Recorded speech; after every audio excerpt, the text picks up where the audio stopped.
Assalamualaikum warahmatullahi wabarakatuh. Salam sejahtera untuk kita semua. Pada kesempatan kali ini, kami dari kelompok 3 akan membahas tentang aspek sistematika buku teks. Sebelum lanjut ke materi pembahasan, saya akan memperkenalkan anggota kelompok kami. Yang pertama ada Feby Meviarira dengan NIM akhir 046. Yang kedua ada Cindi Cantika Maharani dengan NIM akhir 049. Yang ketiga ada Dina Rimadani dengan NIM akhir 056. Yang keempat ada Silvi Eka Cindi Pratiwi dengan NIM akhir 057. Yang kelima ada Rizka Ayu Putri dengan NIM akhir 067. Yang keenam ada Fitya Ayudiah dengan NIM akhir 068. Dan yang terakhir ada saya sendiri, Ahmad Lif Baidowi dengan NIM akhir 069. Baik, langsung saja kita masuk untuk pembahasan yang pertama. Baik, yang pertama kita akan membahas apa sih itu buku teks. Buku teks adalah buku yang diperlukan untuk satuan pendidikan dasar dan menengah atau perguruan tinggi yang memuat materi pembelajaran dalam rangka peningkatan keimanan, ketakwaan, akhlak mulia dan kepribadian, penguasaan ilmu pengetahuan dan teknologi, peningkatan kepekaan dan kemampuan estetis, peningkatan kemampuan kinestetis dan kesehatan yang nantinya disusun berdasarkan standar nasional pendidikan. Dengan demikian, ketika nantinya kita hendak memilih sebuah buku teks, harus diperhatikan beberapa syarat kelayakan dan kualitas buku, yaitu penyajiannya harus menarik, menantang, dan juga materinya harus bervariasi, sehingga siswa benar-benar termotivasi untuk mempelajarinya. Semakin berkualitas suatu buku, maka akan semakin sempurna mata pelajaran yang ditunjangnya. Selanjutnya saya Cindy Cantika Maharani yang akan membahas mengenai salah satu aspek dari sistematika penyajian dalam buku teks, yaitu keruntutan penyajian. Keruntutan penyajian ini berkaitan dengan bagaimana menyajikan materi dalam buku teks agar dapat sesuai ataupun selaras. Hal ini berarti materi yang disajikan dalam buku teks dari bab pertama hingga bab terakhir, baik itu materi pokok maupun materi pendukung, dapat disajikan secara runtut, sehingga para siswa dapat memahami materi pembelajaran dengan baik.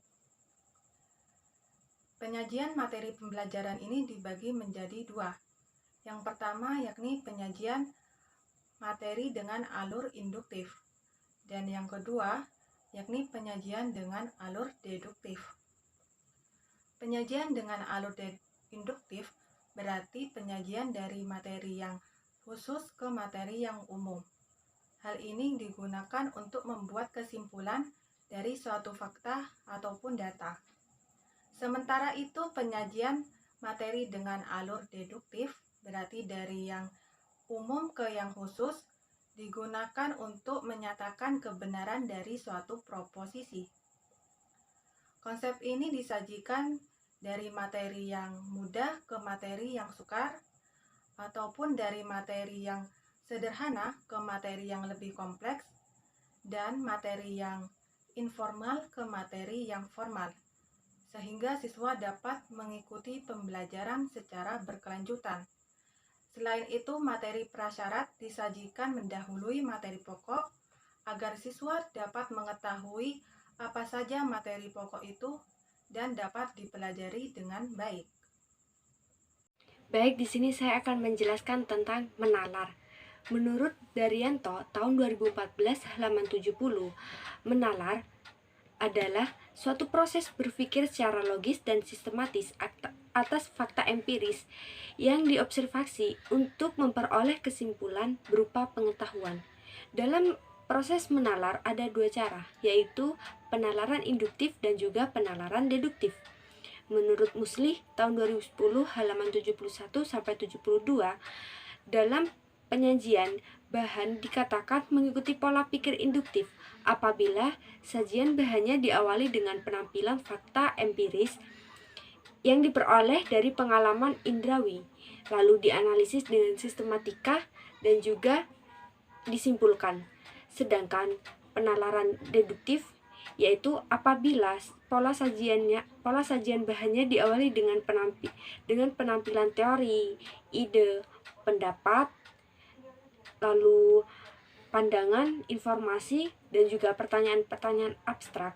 Setelah itu dianalisis dengan menampilkan bukti, ilustrasi, pengalaman, lalu disimpulkan untuk mendapatkan hasil yang mantap.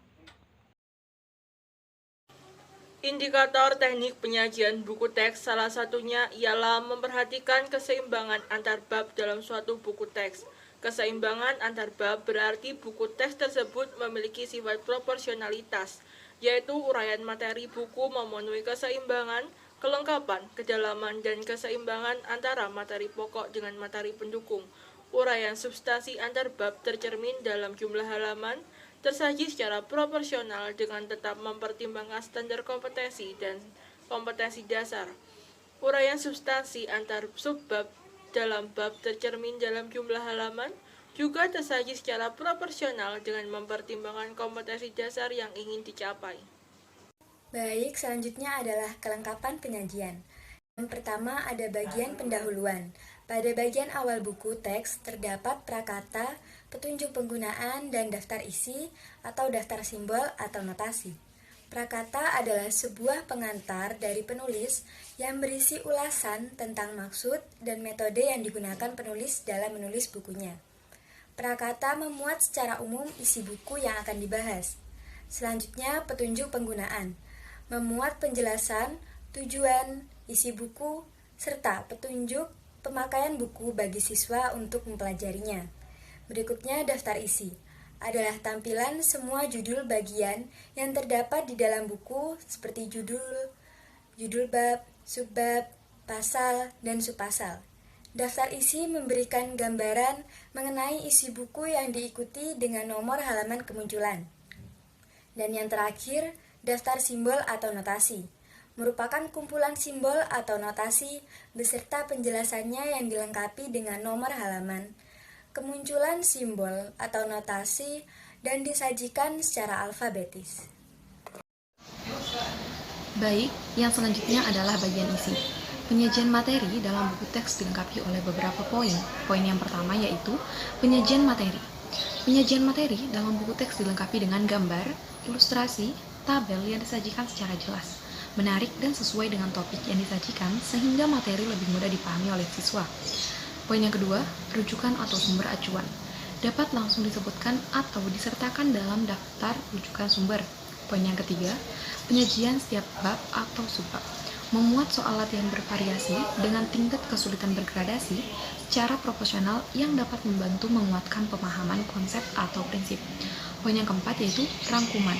Merupakan kumpulan konsep kunci bab yang dinyatakan dengan kalimat ringkas dan bermakna, serta memudahkan siswa untuk memahami isi bab. Rangkuman ini biasanya dapat ditemukan pada akhir setiap bab, agar siswa dapat mengingat kembali hal-hal yang telah dipelajari sebelumnya. Baik, yang terakhir ada bagian penyudah. Pada akhir buku teks terdapat daftar pustaka, indeks subjek, dan petunjuk pengerjaan. Yang pertama ada daftar pustaka. Nah, sesuai dengan yang dikatakan Nur Jamal dalam bukunya pada tahun 2013 halaman 94 bahwa pembuatan daftar pustaka itu merupakan bagian pekerjaan dalam penulisan ilmiah. Hal ini sebagai bentuk tanggung jawab dan etika ilmiah bagi seorang penulis. Dikarenakan penulisannya itu didasarkan atas sejumlah informasi ataupun teori yang diperoleh dari sumber-sumber lain.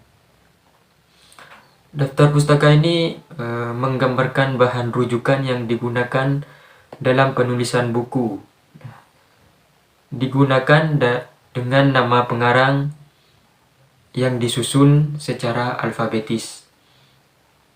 Kemudian tahun terbitan dilanjutkan dengan judul buku, tempat, dan yang terakhir nama penerbit. Yang kedua ada indeks subjek. Nah, indeks subjek ini merupakan kumpulan kata penting, antara lain objek materi sajian, nama tokoh atau pengarang yang diikuti dengan nomor halaman kemunculan. Hal ini juga disajikan secara alfabetis karena sejalan dengan yang dikemukakan oleh WB bahwa daftar indeks merupakan daftar perkara atau daftar istilah yang terdapat di dalam sebuah buku. Pada tahun 2007 halaman 48. Sedangkan daftar istilah atau glosarium itu merupakan kumpulan istilah penting beserta penjelasannya yang dilengkapi dengan nomor halaman kemunculan istilah, juga disusun secara alfabetis. Yang ketiga ada petunjuk pengerjaan. Petunjuk pengerjaan ini atau juga sering disebut yang ada di belakang buku itu jawaban soal latihan. Petunjuk pengerjaan atau jawaban soal latihan ini disajikan pada akhir suatu bab, akhir suatu bahasan ataupun akhir buku juga disertakan. Baik, itulah yang dapat kelompok kami sampaikan. Kurang lebihnya mohon maaf. Assalamualaikum warahmatullahi wabarakatuh.